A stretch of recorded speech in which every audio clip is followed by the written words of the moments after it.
Greetings, I'm Herman, and if you are trying to understand how we ended up in the mess we find ourselves in, then you are in the right place. Welcome to the Resistance.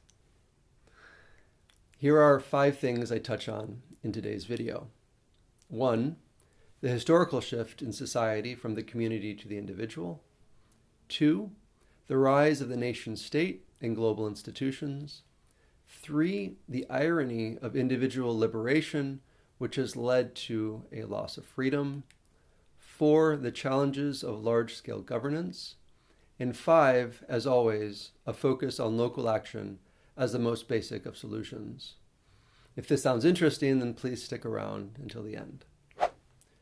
One of the initial criticisms of the pre-industrial world was that the individual was squashed by his responsibilities to the wider society in which he found himself. The Enlightenment and the subsequent liberation movements that it inspired focused on the rights of the individual, often at the expense of the individual's responsibilities to the wider society. Not surprisingly, in this process, the natural and familial bonds that once held society together have eroded.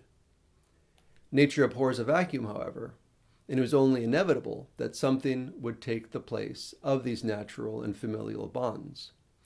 Into the void, we have the ascendance of the nation-state and increasingly a monolithic world state.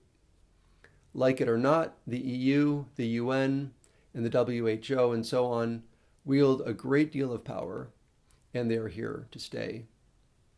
Today's quote from Jacques Ellul makes reference to our new reality. Here's the quote. "The individual has been entirely transformed into the society, and the idea of a personal, individual liberty has become an absurdity. Ironically, the revolutions that were supposed to liberate the individual have actually worked to enslave the individual.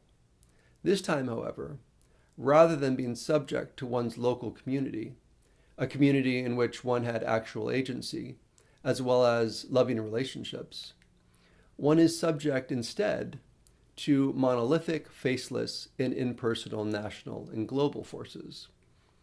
As with all forces and organizations that wield power, the further away they are located from the people that they govern, the less accountability they have, and the less they are able or inclined to respond to the local needs of any given person or group of people. Furthermore, and ironically, the larger the group of people that need to be governed, the less importance any given individual has. Finally, the larger the group that needs to be governed, the more likely that the criterion of efficiency will be used to make governing decisions. The good for any individual, or potentially for all given individuals, will be sacrificed for the quote-unquote greater good, which may end up working against every individual in the system, but may marginally benefit society as a whole, at least according to the criteria of efficiency.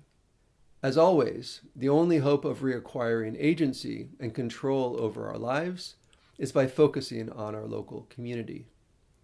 Jacques Ellul, as I mentioned before, is credited with having coined the phrase "think globally, act locally," and it's only through local action that we can begin to establish healthy, human-centric communities. Okay, that's it for today. I hope you enjoyed this latest consideration of the thought of Jacques Ellul. As always, stay tuned for more by subscribing and downloading the How Did We Get Here reading list, and I will see you again soon.